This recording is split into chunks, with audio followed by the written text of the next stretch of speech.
And good evening, everybody. Welcome into the Miller's Edge extra post game show. And I got a feeling tonight there will be a lot more folks that are joyous and happy and elated after the big win in Tuscaloosa. The Tide taking care of Ole Miss 24-10. Another great second half performance all around. Offense, defense, and special teams. The Tide gets it done, winning their first SEC game of the season. 1-0 in the SEC, 1-0 in the SEC West. After a week of a lot of doubt, of a lot of questions, of a lot of folks thinking that Alabama could not win this ball game. But it was Jalen Milroe on the bench last week. Didn't play against South Florida. Got inserted back into the starting lineup, and he gets it done.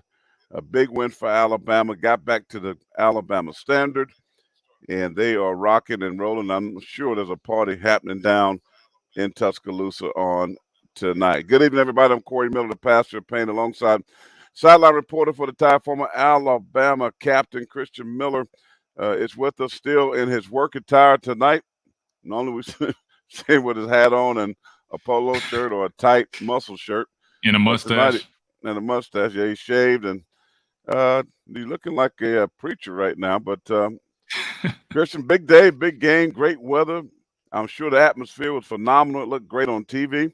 But a big win by the Tide over Lane Kiffin, Pete Golden coming in, and Alabama getting the dub. What a wonderful afternoon in Tuscaloosa. Absolutely. That's exactly what it was. I mean, it really was a great day in Tuscaloosa. I mean, the atmosphere was phenomenal. It was electric. I'll be honest, that might have been one of the loudest atmospheres I've heard in Bryant-Denny in a while. And it just felt good to see that, right? You know, as you mentioned, I'm the sideline reporter, if you don't know, for the Crimson Tide Sports Network. That's why I'm all dressed up. But just being on the sideline and feeling that energy, you know, I mean, it was very reminiscent of some Alabama days that I was a part of, right? Guys jumping up and down, waving the towels, you know, just it was so lively down there. I mean, I don't know how to put it into words, man. Like it felt good. It just felt good. And you said it, the second half, that's when we really saw it. And I'll go as far as saying that I believe that second half of this football game today was the best football we've seen this Alabama football team, the best football we've seen from this team, right, this season. You know, they were firing on all cylinders. They had momentum and were playing great in all phases of the game. Special teams, they're hitting guys, you know, forcing turnovers, the block punt, offensively, running the ball, imposing their will. The offense did a pretty good job of protecting Milroe. I feel like we finally started taking some shots in the second half, connecting on some deep balls, and really just controlled the tempo of the game, which I really liked. And then defensively, we affected the quarterback. We got after him. That is how you finish a football game. You make that quarterback pay. I mean, he was painted by the end of the day. I mean, their receivers were tired. Guys, it looked like they were quitting, right? It really like they were quitting. Now, he did have that one drive at the end where he threw some darts. I know his last name is Dart. He threw some. I'll give him that. But really, man, all three phases really played well, right? A little slow in that first half. And I'll say the biggest issue today, Alabama was beating themselves in the first half, right? We heard Coach Saban talk about it when I interviewed him. And that's what he said. You know, we're beating ourselves. We're shooting ourselves in the foot. And once they got that cleaned up in the locker room, they made their adjustments. They came out that second half, and it was on. And I loved seeing the way they played. My thing is they just need to carry that momentum in that type of play moving forward, right? That needs to be consistent. They need to sustain that level of intensity. They need to sustain that momentum, sustain that type of performance if they want to accomplish their goals. If they play like they played in that second half today, controlling the game, playing to the skill set of the players, right? Being relentless on defense, forcing turnovers, being the aggressor, being the hunter, they got a shot. They got a shot. So I'll be honest. Overall, I'm very pleased with what I saw today from my Crimson Tide. Well, let's get right into breaking down this game because that's what I want to get into. And I hate to start in the beginning and to say, folks, if you listen to me at all, I said that I felt like, you know, it was going to be a double-digit win. I felt like that we would see the best version of Alabama than we've seen thus far this season. I felt like they would accept the challenge that Nick Saban, even with the offensive line last week, he challenged them in that fourth quarter to finish the game. They did. He challenged them again this week. He said, I believe in you, but you have to believe in yourselves and believe in the guy next to you. They did. And it was a really, really good football game. I mean, let's go to the first half. We felt like, oh, here we go again. We saw some of the similar things, some penalties, some mishaps on offense. We saw some things, the interception by Jalen Milroe when were in scoring position, getting ready to get a touchdown. He threw an interception, but that didn't rattle him. He came right back. I saw the camera pan to him. He was telling the guys, my bad, my bad. He came back, and he did what we know that he can do. I thought the play calling was still a little bit generic, in my opinion. But I think that he did a great job of hanging in the pocket, trying to really just scan the field. Uh, and he did a really good job. I give him a B plus. I mean, the only mistake he made was that interception. Yeah, it took points off the board, but he made up for it. The throw to the freshman receiver was phenomenal. We can talk about him a little bit later as someone in that receiving corps that's stepping up. And the defense was just outstanding. I mean, they had some mistakes in the first quarter. They blew some coverages, but after that, it was lights out. I mean, it got back to what I've been wanting to see, Christian. I mean, I was wanting to boom, boom, boom, boom, boom, boom, boo. They were laying the wood. Special teams. I know Jam Miller got thrown out the game for targeting, but that on that kickoff, what a great tackle. I mean, they harassed the quarterback. They got pressure. They got sacks. They were extremely well. The secondary was phenomenal. I think if they continue to play like they're playing in the secondary, they're going to be one of the best in the country. Kool-Aid McKinstry dropped an interception, by the way, that 3 points they got there in the second half. But listen, this was an all-around great performance by Alabama. The offensive line, I thought, despite giving up some sacks, they played a ton better. I thought they played some great football. They moved guys off the line of scrimmage. I thought they did a really much better job in protecting. A couple of times Jalen held the football, should have thrown it away, but he took a couple sacks that shouldn't have been there. But I think all around this team, it was phenomenal performance. Now, what I'm hearing, people saying, "Oh, Ole Miss just an average team," really doesn't matter. It was an SEC game, it was an SEC West opponent that you had to win this football game to again point that tide in the right trajectory. I thought they did a lot of great things. Still a ton of stuff I think they can clean up to make them a better football team. But you saw that this team has the potential to be extremely good. And if Tommy Rees, and I'm going to still say he needs to do more.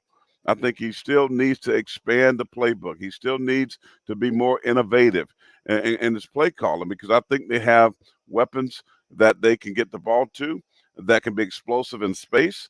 They got to do a better job of that. But, overall, I don't have many complaints tonight. I thought they did what they had to do. You're at home. You're playing an SEC team. You're playing a team in Lane Kiffin that knows you.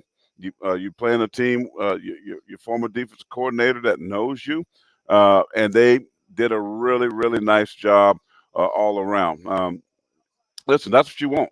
Is it perfect? Absolutely not. But at the same time, this game, Christian, really could have been a 4-touchdown win for Alabama. If we go back, look at the miscues, we'll look at the interception. On that play, and hopefully this week we'll be able to show that. Jalen had plenty of time. The offensive line did a nice job of protecting. He tried to throw it in the back, that corner out in the back of the end zone. Well, you had 3 right there in the flat that all he had to do was check it down to him. He scores a touchdown, but I don't know why, that he wanted to take the more difficult approach and throw it in the corner. And those are the things he needs to get better at, right? What his eyes are doing. I don't know what he's seeing when he's scanning because 3 is just wide open. Take Charlie check down, if you will. That's a touchdown if he throws that football. That's the one thing he needs to clean up. The running game I thought was really good. McClellan stepped in and did a nice job. Running back by committee, he had a really nice game. I don't know if he got to the hundo mark, but he was close at one point. The receivers did a nice job catching the ball, running after the catch sometimes. I thought that was really nice. But defense in that first quarter, the negatives in that ball game for me was the blown coverages. They just one that could have been a touchdown, by the way, that the linebacker didn't carry the seam route, and Jackson Dart just overthrew him. But Other than that, a couple of miscues in the secondary, a couple of missed tackles here and there, but I thought overall performance was really good. Um, that gives you a foundation to build off of. Last week on the Miller's Edge on the Tide 100.9, we talked about this, Christian, that this was a game you start over, right? You erased the first three. You were 2-1. You didn't play your best football, but starting today, you start in a different direction. I would say that the Tide did just that, and I think that's going to help, especially a young football team, build a lot of confidence going forward. Absolutely. And again, I just was impressed really that second half, and just being dominant in all three phases of the game. You mentioned it. Some people don't feel that Ole Miss was a superior opponent, but look, it's an SEC opponent. They've got a good football team. They might have been a little bit banged up, but I always look at what we did and what we were able to accomplish, and I was very pleased. Just piggybacking off of what you said, right? I thought the defense was phenomenal. I was really impressed on how we got off the field on third downs. We were able to pressure the guy. Besides those busted coverages, which you said, I know one of them, what they were doing. So Ole Miss was, bringing guys, running crossing routes, and then they'd get vertical towards the end. And one of those times we were in man coverage, you got to stick on your guy. Sometimes guys think, all right, once he turns up, either you lose him with your eyes, you're not really focused, or you feel like if it's a zone, you feel like he's getting out of your zone, but you still got to plaster that. So they just got to clean that up. But other than that, man, defense has been very stout. I'm looking at the box score right now. We held them to 56 rushing yards. That's a great number. You really want to see that. Jackson Dart was 20 of 35, 244 yards with the interception. So, look, I mean, going against a very efficient and effective offensive team in Ole Miss, I was very pleased with how the defense performed. But we expected that. We said that. This defense, how they've been playing, we expected them to have a very, very good performance today, and they did that. But again, offensively, really, I would say I was pleased with, some of the play calling, right? I thought that it tailored to Jalen Milroe. They finally did what we thought they should have been doing with a guy like Jalen Milroe. We saw the quarterback design runs. We saw the screens. They set up the play action shots. I think they just need to be a little more consistent. And in my opinion, I feel like sometimes they're still too conservative, right? You see what happens when you do dial up those shots. We were able to hit on some of those deep balls and make those explosive plays. Because I'm telling you right now, that momentum and that energy went through the roof when he threw that touchdown pass to that freshman receiver. So, I think we could take some more shots and be a little bit more aggressive. But overall, I'd have to look at time of possession. But I want to say we at least it was probably double, right? I mean, we controlled the tempo of the football game, and I think that's the identity for this football team. I think they finally are moving in the direction of finding that identity. I think we saw that today. But I just highlighted by the second half, right? I mean, it was just a dominant brand of football in all phases. And that's what we've been lacking. I feel like we just haven't, had that juice, had that energy, that intensity from the big hits on special teams. That's so reminiscent of the great Bama teams. And again, I'm not trying to, boost them up too much or give any rat poison and get these guys conceited or anything. It's just that's the level of play we need. If they want to be successful, that's how they got to play. But it's got to be consistent. Just going over my notes, last but not least, I think I covered everything. Yeah, that was pretty much it. So that's what I got out of this game. We'll see how that translates and carries over. But there's so many things to build off of, so many positives coming from this game. And you said, I mean, look, Lane Kiffin, he's familiar with our team and all these things, but we still were able to set the tone. And I love seeing that. The way our defense played today was really special. So I'd be shocked if they don't carry this momentum, right? Because it's got to feel good. Like, I think these guys are getting the taste of what it feels like to have that success. And I was telling somebody, I was like, I'm glad we're seeing that energy now, because it's like, yeah, I know how hard you guys work. I know how hard the practices are, the workouts. I know how hard you guys work. Enjoy it. Reap those benefits. So when it's game day, go out there and have fun. Like, y'all should be having fun. Y'all should be on the sidelines jumping up and down. Like, this is what you do it for, right? This is what all that hard work is for. And so it was nice for them to be able to go out and put that on display. Looking at Jalen Milroe, he was 17 of 21, 225 yards, 1 touchdown, 1 interception. Believe it or not, Coach Saban actually was very positive when he spoke about Jalen Milroe in the press conference. And he said, look, that interception was they played a form of trap coverage, kind of fooled Jalen. I actually got it pulled up right here. We could take a look at it if you want. I can put it on the screen. Yeah, let's do that. let's go ahead and do that. So you guys requested us to kind of break down some film. Now, this might not necessarily be a breakdown. We're just going to watch this interception real quick, see if we can pull some things from it, see what we think. Because I was on the sideline, I was on the other sideline. It's hard for me to see. So let's take a look. We're going to pull this up now. Here we go. Can everybody see that? Yes, sir. Cool. Here we go.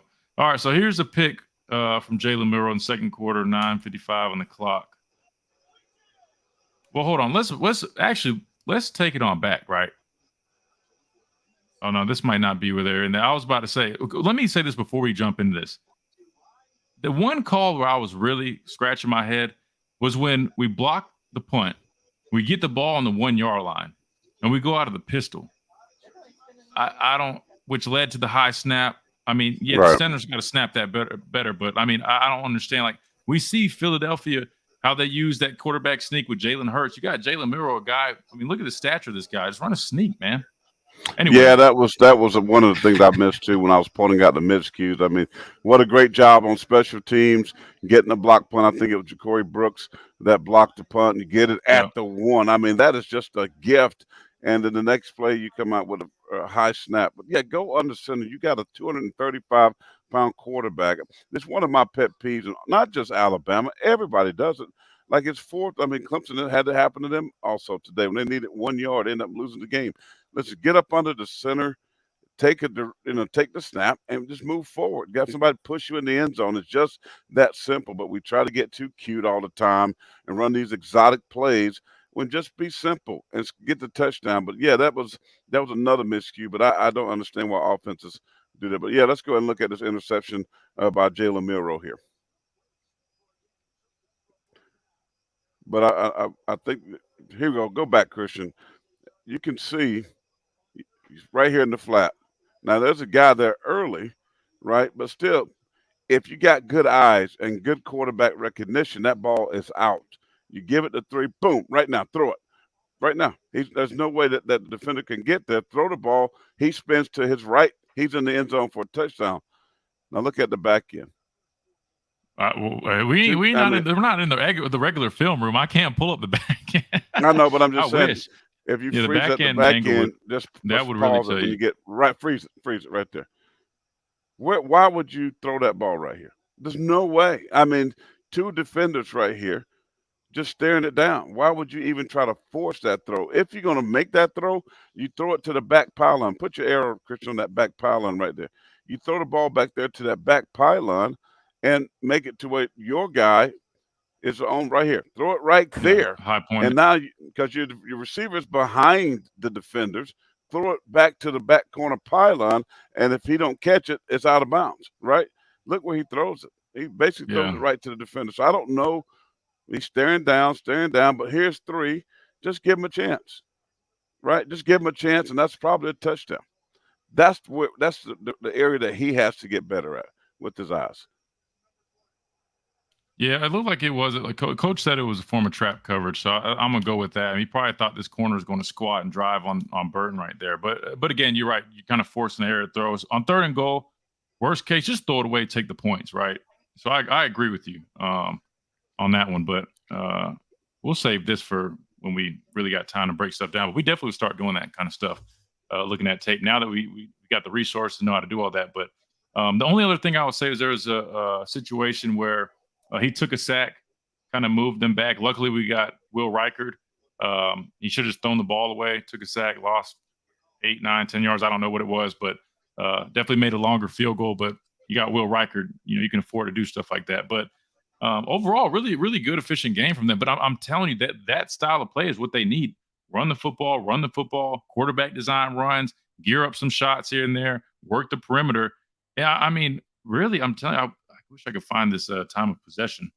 Because I know at one point we had over double the time with the football. But it was before the end of the game. I'm trying to find the final time of possession. But still, I think they're in the right direction. I truly do. You know, defense is definitely playing great. You know, I was in there listening to some of those halftime adjustments, and they went out there and executed that. They played much better in the second half. And I'll tell you that you got to give that quarterback credit. He made some really nice throws. But other than that, man, they finally were getting after the passer.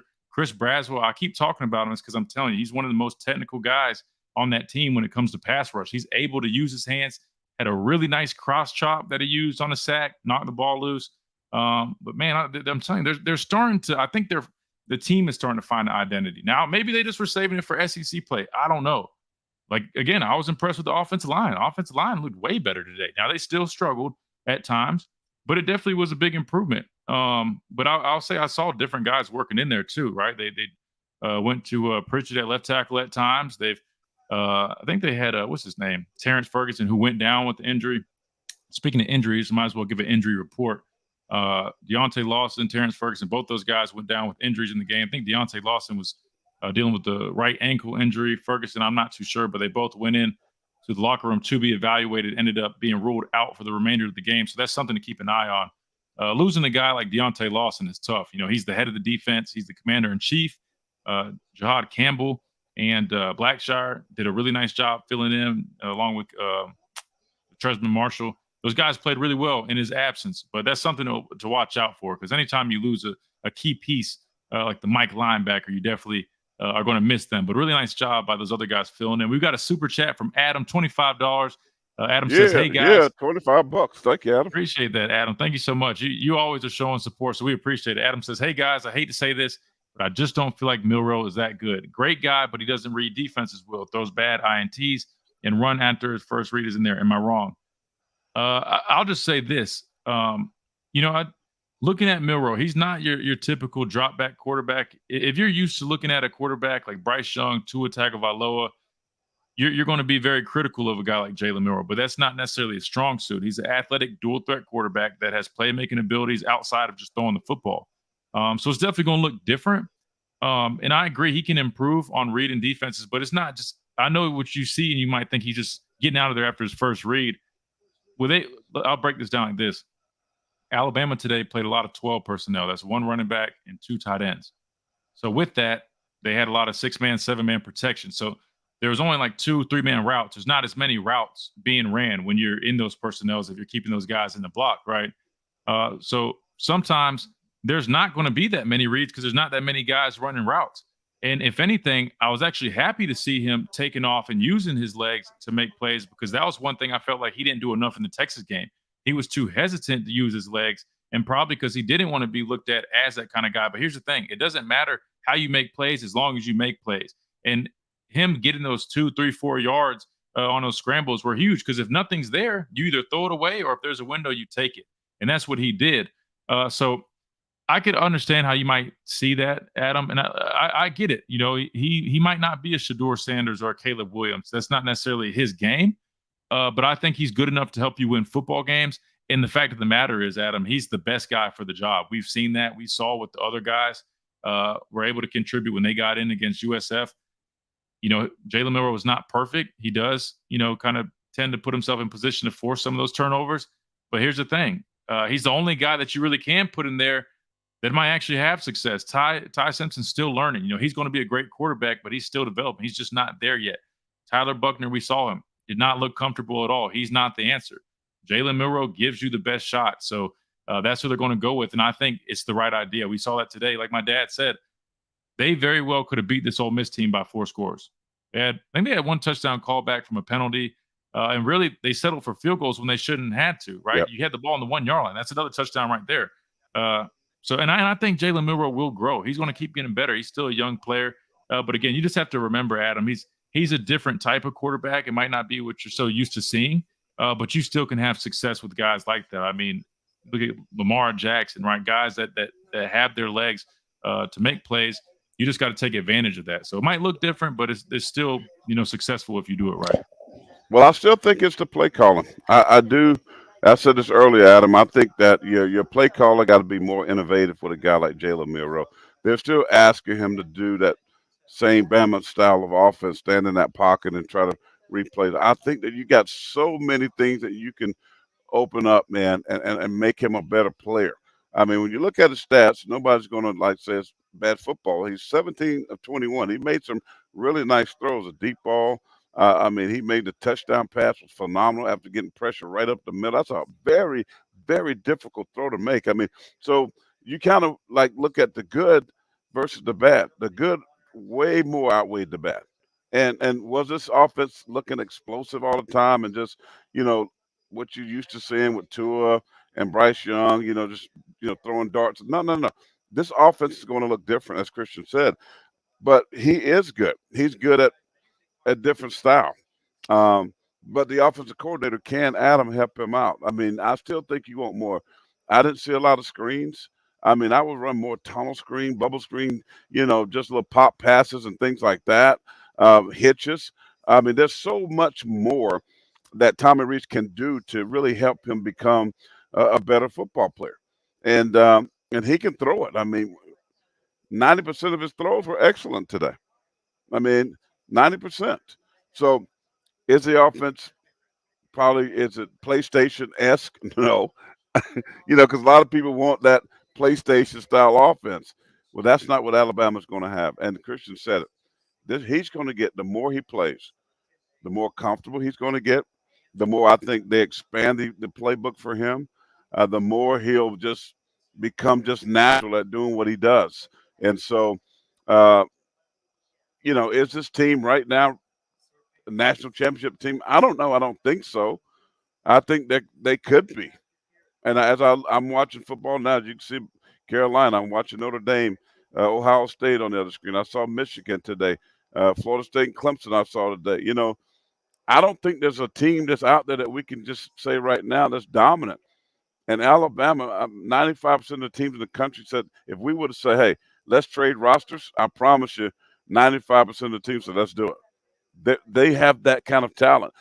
It's up to the coach to continue to be innovative and the number two sharp pencil that I talk about and getting these guys the ball. You got all these playmakers. They are there. They just haven't been seen a lot because we haven't gotten them the ball the way we need to get them the ball. So I expect this to get better each and every week. They go on the road the next 2 weeks at Mississippi State, at Texas A&M, and those are critical games. And I think each week we're going to see this football team build confidence, get better, play more sound, cut down on the mistakes. And I think, hey, you know what? Who knows where they can go? So right now, going forward, they're looking good. I mean, so they got some challenging games on the schedule, but I think these are winnable games. Every game they play is winnable. So they'll have a chance to get there and see what they can do. So it's week by week, game by game. And I do think Jalen Milroe will get better. Chase Chase McClellan did get 100 yards. He had 17 carries for 105. I think it's 6.2 yards rushing. And I still like to see more yards out of Milroe. 16 carries for 28 yards. That's going to get better.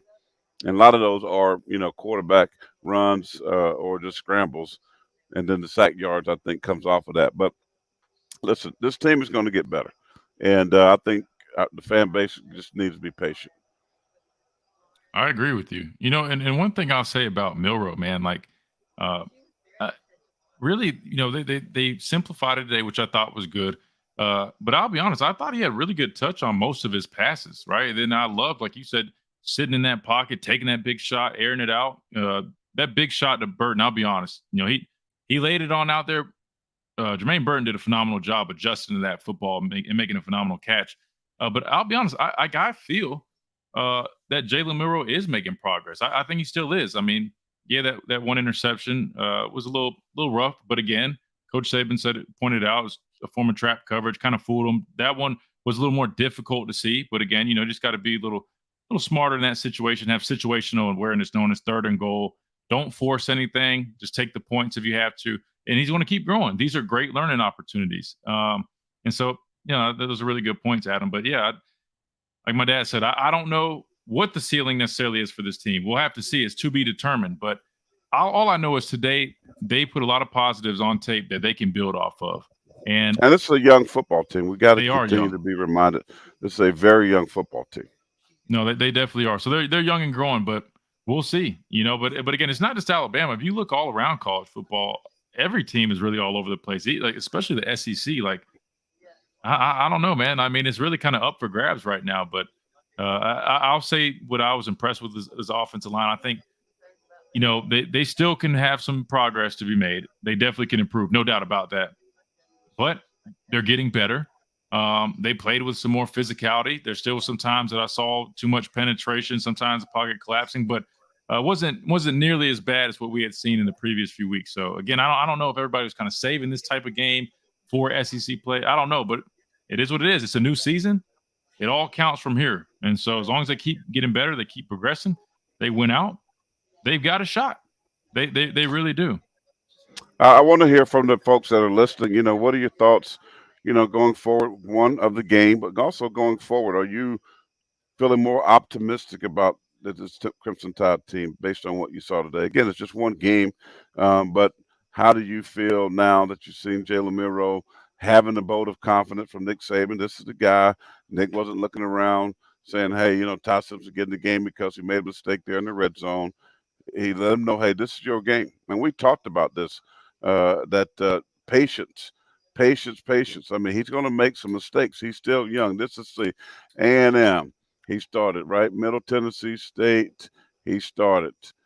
Texas, he started. Well, this is just his fourth start, right? He played at Arkansas, started last year at Texas A&M, against Texas A&M. He came out and started the season, the first two games, so 4 starts. I mean, so you're still talking about a young kid that has only 4 starts in his career. Michael Manson, thank you. Super chat, $5. Thank you.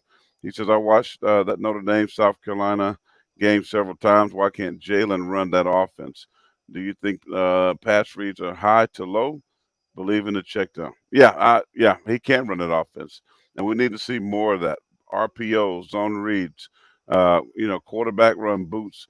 Think about the second half. They did roll him out on the perimeter, right? They got him out. He seems to be more comfortable doing that, rolling out and throwing the football down the field. When he rolls out, he seems to have better eyes. He seems to have better eye discipline from what I've seen when he's outside the pocket, when he feels a little bit of stress or duress from a pass rush. He's gazing down the field, and he throws darts. So he can, to answer your question, Michael, he can run that offense. And again, it's up to Tommy Rees to call a better. I'm still not happy what he called tonight. It was better, but they're still asking him to do some of the same things where he's not really good at. So I think he needs to be better. He needs to continue to look at film, continue to evolve as an offensive coordinator, to evolve as a play caller, and take advantage of not just Jalen, but all these talented receivers and tight ends that we have, finding ways to get them the ball. I watch football all day long from 12 to 2 a.m. in the morning, and I watch offense after offense. Their quarterbacks have easy throws or guys just open. I very seldom see that from the Alabama offense, that guys just running open. You know what? Why that happens is because of the play calls. It's because you have innovative offensive coordinators. So hopefully he continue to do. We still got to get out of that we're still Mac Jones offense or Bryce Young offense. We got to get Jalen's offense, and that incorporates the things that I'm talking about. And hopefully Tommy Rees will get to that point. Well, the good news is, like you said, we saw improvement. We saw those quarterback design runs. We saw more screens. You know what's one thing that I feel like they definitely could do more of? So I mentioned they need to take more shots, right? They definitely do. Too conservative in the first half, and we can't keep settling for field goals. We got to capitalize in the red area. That's been a problem this year, and we need to improve on that. But here's one thing that I want him to dial up: some more, like, not necessarily tricks or gimmicks, but you know what I mean? Like, let's see some type of like tight end throwback, right? You know how we used OJ Howard, and I don't know why we only call this national championship games, but those tight ends where he blocks, he's like a decoy, he's blocking on the backside, then he rolls out on like a backside wheel route, and he's he's wide open, uncovered. I feel like we should throw in, and implement some more, not necessarily gimmicks, but even or maybe a little reverse here and there, just something. One thing I really liked about Lane Kiffin in his play calling today is all the pre-snap movement. I mean, wide trade, the shifts, jet motions, running back exits. I mean, you name it. They were doing all types of a bunch of unorthodox formations in the boundary. It had our defense on our toes. And we just did a phenomenal job of responding and communicating and executing, other than some of the times that we had guys running wide open. But for the most part, we adjusted correctly. But I just want to say, I've seen it at Notre Dame. He's done some of those things. I just want to see more of that. Make these defenses do more work. Sometimes I feel like we do some of it, right? I see a little bit, some shifts with our tight ends. We'll have them lined up at, split out, and they come back in, and they're in the box and they're going back on the counter. But again, the biggest thing is progress, folks. We've seen progress, and that's what matters. We got a big win today, and we saw progress from a lot of areas that needed improvement. Whoa, Elizabeth with the big $50 super chat. Wow. Okay, here we go. Roll Tide, roll. Roll Tide, roll. $50 Roll super Tide. chat. Thank you so much, Elizabeth. That's our largest super chat thus far. Praise the no Lord. doubt. Thank you so much. Man, that is awesome. We appreciate Elizabeth. She said, thank you. Proud of this team today. Defense was elite in OL and overall. Offense played a lot better. Hopefully we continue to grow as a team. Also, love to wipe that smile off of Kiffin's face. Look, defense, I loved it too, right? I love Kiffin. He's my guy, Pete Golden. They got a lot of guys on that staff I'm familiar with, and I love those guys. But you're right. It felt good because, look, they had this game circled. I guarantee you they had this game circled. Kiffin was doing all the trolling and the talking and stuff. One thing I thought, and maybe I missed it, but I was on the field, pregame, and I might have missed it, but I didn't really see Kiffin and Saban really come and talk. I'm sure they did, and I might have missed it. But when Sark came, him and Coach Saban were talking, laughing, cutting up. The energy just felt different, right? I don't know. Something's a little different there, but you're right. I love to wipe that smile off his face. But I agree. Defense was elite. Offensive line definitely played much better. They're trending in the right direction, which is great.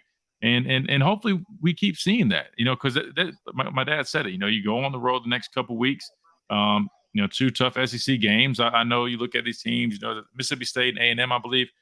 Look, A&M played a good game today, right? There's times early in the year where they didn't look great. So when you're in the SEC, every game is a big game. And so hopefully we carry this momentum, Elizabeth, because it's going to be important. I believe in this team. I'm like Coach Saban. I don't know, what the ceiling is. I don't know if they're national championship caliber. I think they can be. I know this defense can be elite and is elite. And if they play to the standard, which we saw in the second half, to me, the second half of this football game was the Alabama standard. From the special teams units making plays, knocking heads on kickoff, blocking punts, the defense getting after the quarterback, painting his jersey, and then ending that series. Malachi Moore coming screaming up the middle and knocking Jackson Dart. Man, like that is the type of football we've been waiting on. We need to grow and build off of that. So I'm with you. And I think let me ask you this, though, Christian. Do you think the fact that the energy that this defense played with today maybe has something to do with, when your former coach, a lot of them played for Pete Golden. He's back on the opposite sidelines.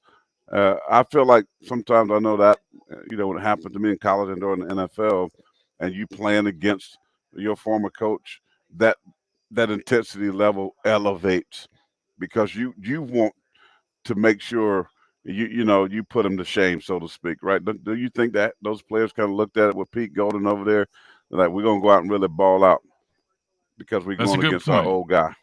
That's a good point. All right, so here's the thing: I played against Kirby Smart at least twice, right? Played against him at least twice. He was my coordinator. Hell, he recruited me. You remember Chris Rump, defensive line coach, your former teammate, was recruiting me to Alabama. He left to go to Texas. Kirby took over my recruitment, so I was close with Kirby. Played him for the first time. What was it? SEC championship game, 2017 season, I believe, and we ended up winning the national championship. No, we didn't make it that season. No, I got it mixed up. That was second in 26. I don't know. I played him like twice, though. I played him my junior year and my senior year. That's all that matters. Long story short, to answer your question, I mean, you do kind of have that extra edge a little bit. But Eli Gold actually asked me that pregame. He asked, what changes when you're going against former coaches? And realistically, the way we're taught at Alabama is we always focus on what we can control and how we play. And we saw that today, right? Like Alabama, I said it on the radio cast, like Alabama was giving Ole Miss everything. Ole Miss didn't really earn anything, right? We were given everything they did in this game for the most part, we gave it to them. So I think you just got to focus on your play, how you do things. And I think that's ultimately what matters. You definitely want to go into a game and beat an old coach just because he's a familiar face and you don't want them to have those bragging rights. But I don't necessarily think it's like too much of an extra edge. I mean, it's there, right? But at the same time, I don't think it's too much. I think the way we're trained, we focus on dominating our box. That's all that matters. Doesn't matter who is the head coach, who's underneath that helmet, whoever is lined up in front of you, they got to get it. So that's how Yeah. we go about it. Yeah, and that's what matters in the day. But I know sometimes you have a little extra energy, right? When you go on against somebody that you have played for that has coached you, you kind of want to go out there and show out, which I think this Alabama defense showed out. Again, as we talk about the defense injuries to Lawson, Deontay Lawson, Coach Saban said his press conference, he has a sprained ankle. His day to day is pretty. He says it's a pretty good one, and he don't know right now how long he's going to be out or how long that sprained ankle will take to heal. Just a Well, couple more comments from the press conference. oh, go ahead. So I Go was ahead. just going to say it depends on what type of sprain. If it's a high ankle sprain, I don't know if you've dealt Yeah, with one. I have with Carolina. That typically takes a little bit more yeah, time, right? It's just a little bit different. It's not your typical just rolling your ankle.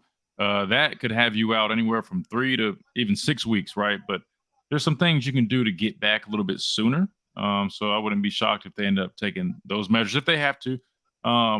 But yeah, high ankle sprain definitely can sideline you. I know when I had a high ankle sprain with the Panthers, I mean, I couldn't walk for a couple weeks. I mean, it was just like pain shooting up your shin every time you put weight on it. So yeah. totally High ankle different than sprains are the rolling. worst. I mean, it's the Oh, they're worst. It's terrible. only time you got to like stay off that thing and just let it heal. He was asked about the patience with Milroe. He said you got to take advantage of lessons. I meet with the quarterback on Monday and Thursday. He says you're trying to teach in a way that will impact them in a positive way. It takes a lot of patience when you score 5 touchdowns and have them called back. He's going back to all the touchdowns that they've had called back thus far this season. Let's see. He said he was asking what he learned about his team on Saturday or today. He said, I also think they need to learn about themselves and when they do things correctly, dominate their box, play with discipline, and eliminate the negative plays. Don't waste a failing. How you respond is very important. So, kind of the same old things we've been hearing from the press conference, but he did say this post game uh, interview on CBS that he was proud of how the team competed and came back out the second half and dominated defensively and on the offensive side of the ball, especially running the football. Rusty Disc Garage says, I think everybody is so focused on Miro's every move. They're overlooking the big picture. They played better football this week. They have the ability to win out. I I mean, agree I shout 100%. amen. Yeah. Yep. Spot Go on ahead, with that Chris. one.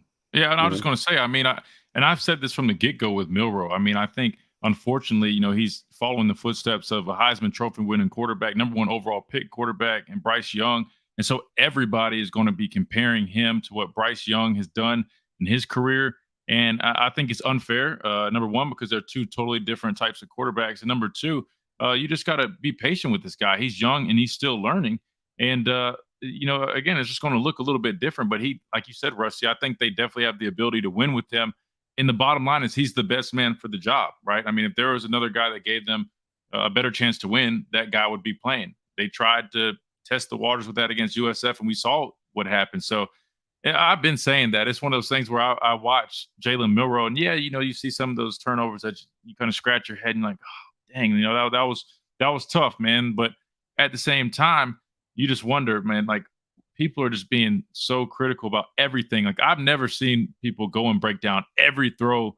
I guess people do it sometimes, with these rookie quarterbacks. They'll break down every throw because they're just really eager to see these guys. But it's not often people go back and look at every single throw and nitpick every single thing that they did on. Because if you do that with Bryce Young, I mean, Bryce Young threw bad balls here and there. Like nobody's perfect. Every great quarterback. Look at Tom Brady. He had his fair share of bad balls, but nobody goes and says, "Oh, okay, that one was bad." No, they just look at the positive, and I agree with you. I think sometimes we get caught up looking at every negative with Jalen Milrow just because, him being a new quarterback and in the face of Alabama, right? That comes with a lot of Yeah. pressure. But I agree with you, Rusty. I agree 100%. They definitely played better football this week, and that's ultimately what matters.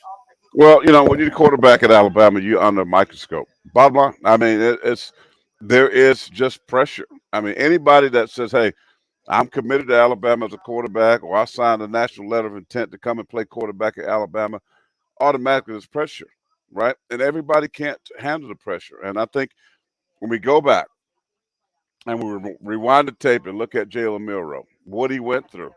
I mean, 27-2, whatever he was as a starter, you get benched. Most people would leave, transfer. He stayed another year, came in. He had to be called upon. He goes in and help Alabama wins the SEC title that year. I mean, it's a tough job. Playing quarterback is the hardest position to play, period.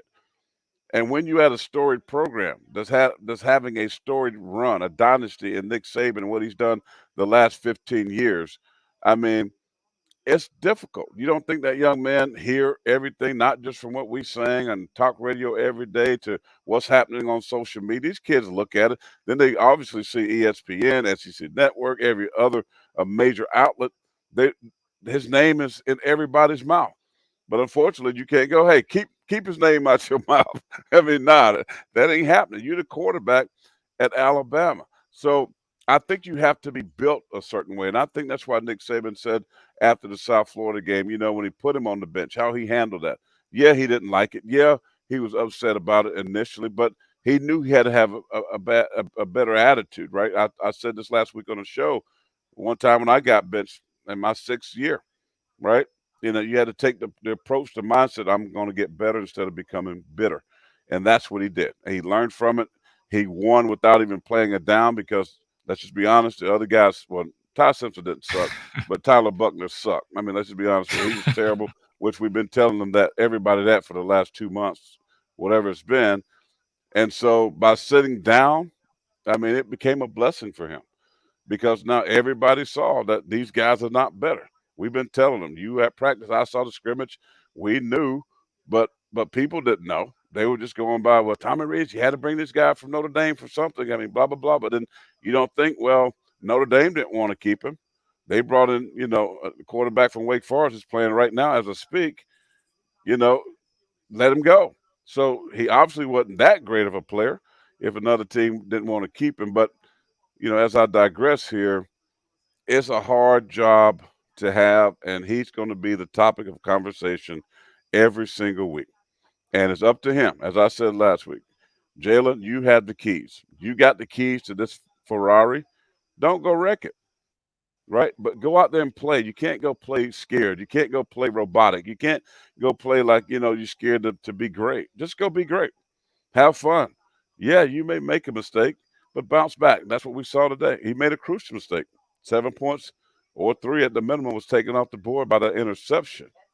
But he bounced back as he did in Texas, right? He bounced back. He gave Alabama the lead. He brought them back to 3 the second. So I like that moxie about him. And I think his teammates like that moxie about him. And that's why you've watched them high five him and hugging him. They love the kid. He's won that locker room. And that's a big part of playing quarterback, winning the locker room. When you win the locker room, those guys going to play hard for you. Those guys going to sell out for you. And I think that's what we saw on today. Another super chat. Thank you, Adam. God bless you. Great show. Adam, man. Adam is killing it with the super chats, bucks. man. Thank you so much. He's crushing it, man. Great show, he says. How different is it between starting for Alabama and playing in the NFL? So that question's for you because I didn't start at Alabama. But if I chose to go to Alabama, I would have been one of them dogs y'all been talking about. I promise you that. But go ahead, Christian. That's a great question, Adam. How different is it? I'll be honest. Like we just were saying, in terms of just Alabama is the apex of college football, right? I mean, you're the epitome of college football. I mean, we arguably compete for national championship year in and year out. All the eyes are on you.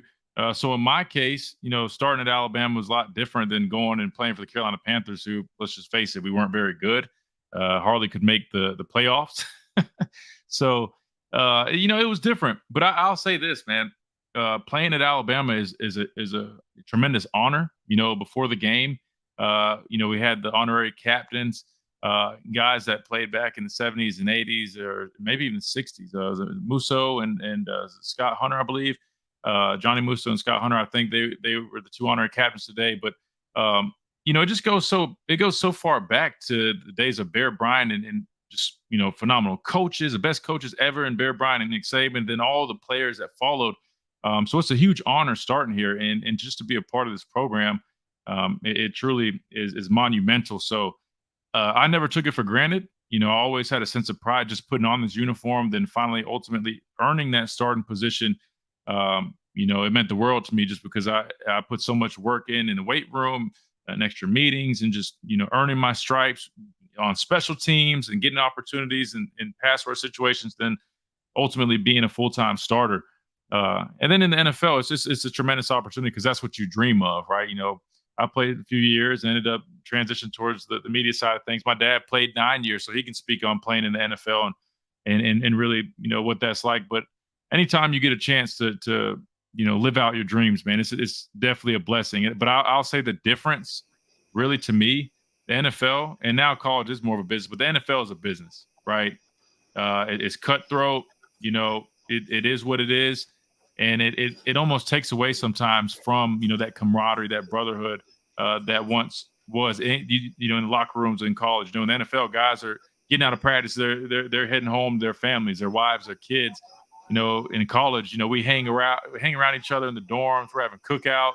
It just feels like there's much more of a brotherhood. So I'll be honest, if I had to pick one or the other, I love playing college ball.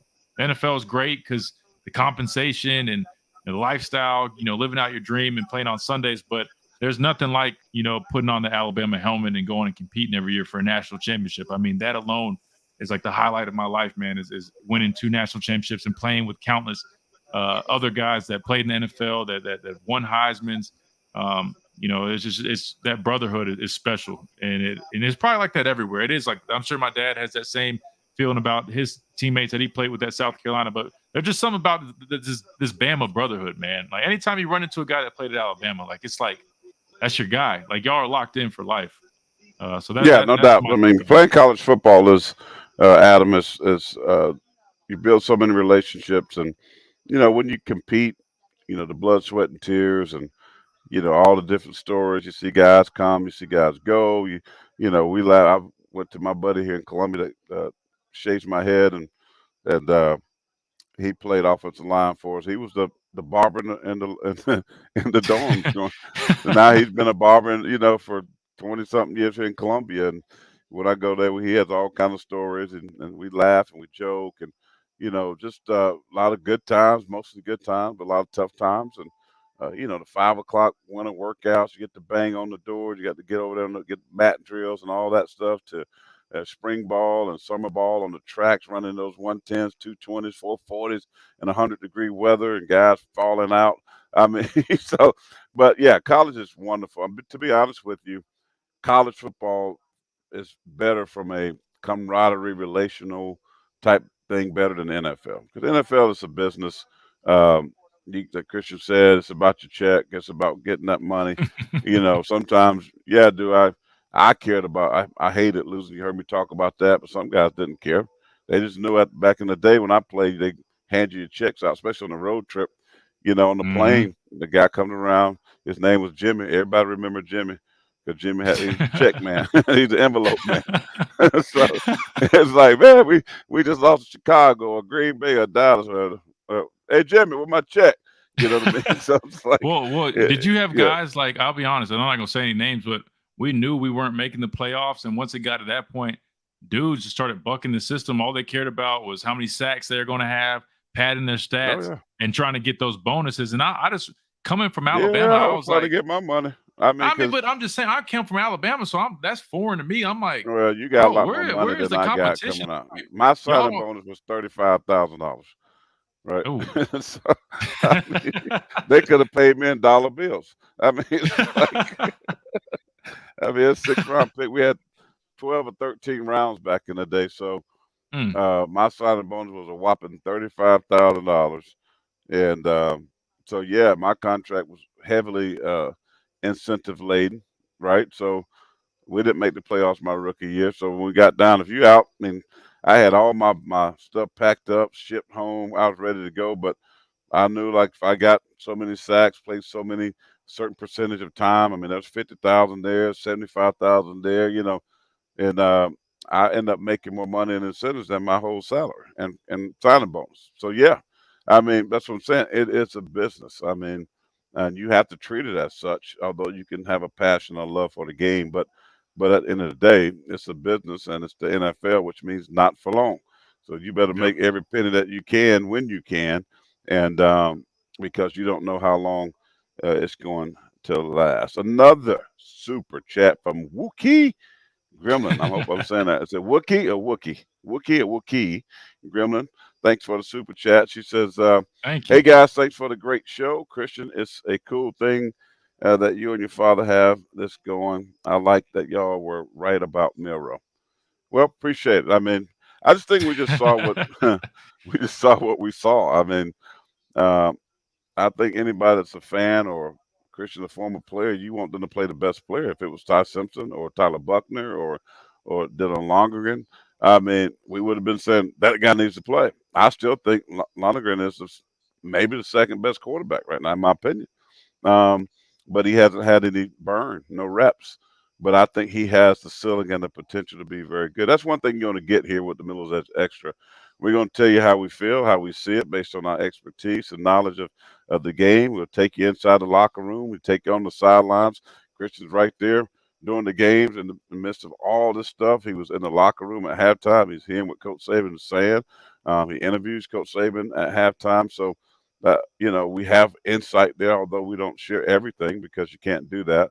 Uh, uh, but um, but when we say stuff, I just believe we kind of know what we're saying and have some, you can take it however you want to take it. But it's like, certain things that we do know, but we don't just blatantly say certain things. But thank you so much for the kind words. We work every day to try to make this a better program, and as you saw with the highlight stuff, we're going to do more of that in the future to try Oh, to we break down definitely are. plays and definitely during the week when we go back and revisit this game and have a chance to kind of go through it and look at it. We'll highlight some more stuff and break things down and show you how we think this team can get better. I agree. Sorry, I didn't know if I was on mute. I was looking at the highlights and I was seeing if there's any other plays we could take a look at. I mean, we can if Let's go you back want to to. that Let's touchdown pull it up pass real quick. to the freshman because they were Well, saying on I got a TV few. that I'm just going to let them roll. We'll go through them. We'll start. Let's start from the okay. top real quick. Yeah, let's look at some We'll highlights. we'll preview it. You guys recommended Now that let's. we do I this, want to. I and we're want not you to going to be definitely. super in depth because we haven't had time necessarily to really look at it and diagnose it, what we're seeing. But we'll go on the fly and we'll see if there's some things we I can do see. want to see the touchdown, the only touchdown that Ole Miss scored, and I'm gonna blast the defense when I show you this one See, like this is a because bust.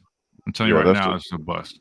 Straight bust. yeah. Which you said their first touchdown Ole Miss only or their only. touchdown. This is why you spend hours in the film room.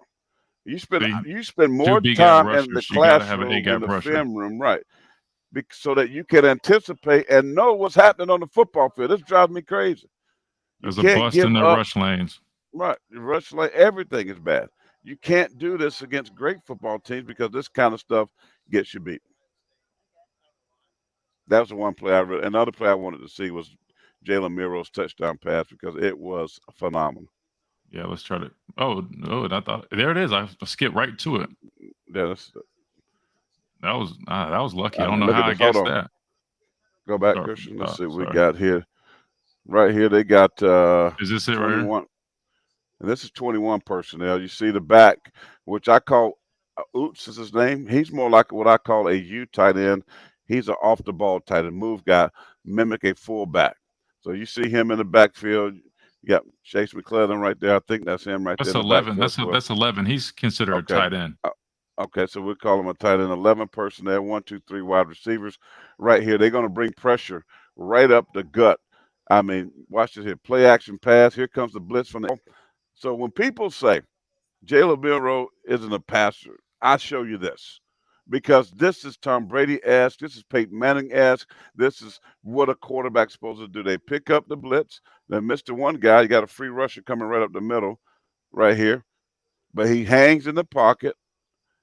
Like I think Oots should have slid over here to his right, so blitz the linebacker. He sent 45 in the backfield, 11 personnel. He steps outside. He should have seen this middle backer blitz and slid inside and picked them up. But the throw by Jalen Milroe, hanging in the pocket, throws a dart. You know how hard that is to make that kind of throw? I mean, if anything, he could have threw it short and had been picked off, but throws over the defender's head and a touchdown for the Tide. This is beautiful. This is how you draw it up except 45.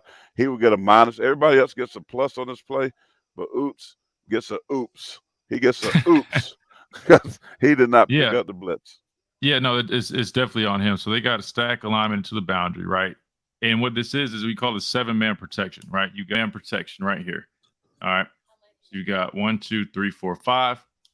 Oops is 6. McClellan 7. So 7-man protection. You should not have this guy just teeing off on your quarterback. You've got 7 guys to block. How many they bring? 1, 2, 3, 4, 5 guys. It's 7 on 5. This shouldn't happen. That's on Oots. He needs to pick that up. Or unless McClellan was kind of breaking down some tape. Sorry, like I said, we're kind of doing it on the fly, but we'll definitely start doing some more of that. I think you guys like that. Plus, I enjoy doing that because that's where we really can kind of teach you guys and show you exactly what happened or what should have happened. And I just like doing that because the education part of things is really fun to me. Yeah. You know, bringing you guys in the mind of a player and kind of what we're seeing and then what's going on the field.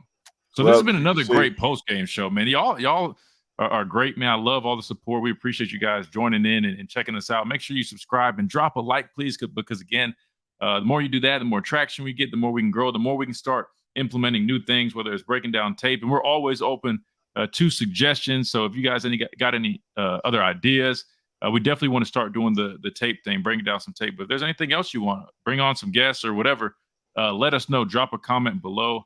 And I'll definitely take a look at that, and we'll start doing some more. But just again, thank you all so much for the support, especially to the super chat gifters. Adam, man, you keep bringing it so much, man. Thank you so much, Adam. Michael, again, Elizabeth with a big super chat, and Wookie or Wookie. And thank you all so much for the support. It means a lot. Again, that helps us out tremendously.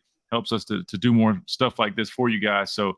Again, we're going to start doing a post-game show every Saturday after the game, and then we also are going to go live for the Miller's Edge Extra. I think we're doing Thursdays, but we might end up throwing in another. Yeah, every Thursday. We might throw in another day. Yeah, maybe do like Tuesday or something. Yeah, like Tuesday and a Thursday. Yeah. But let us know what works for y'all, what schedule you like, time, whatever, what you want to see.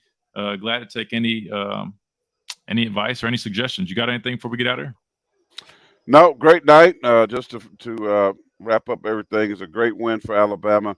Great bounce back after so much negativity this past week, and a lot of people not believing that they could even win this game at home. But Nick Saban again gets another win over a former coach, and does it in very nice fashion. It wasn't beautiful, wasn't pretty all the time. It could have been a 28-point victory for the tie, but they get it done in really, really nice fashion, especially in the second half. So they have finished the game. That's what you got to do. We knew that the game would be a little messy early, but they found a way to finish in great fashion.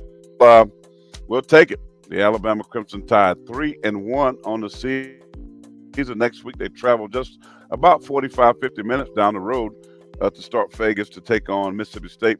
That's playing right here, about 20 minutes from me, 15 minutes from me, playing my Gamecocks, and the Gamecocks are leading that game right now. In case you need to know, Ohio State is leading Notre Dame 10-0, and Deion Sanders and the Colorado Buffaloes suffer their first loss of the season.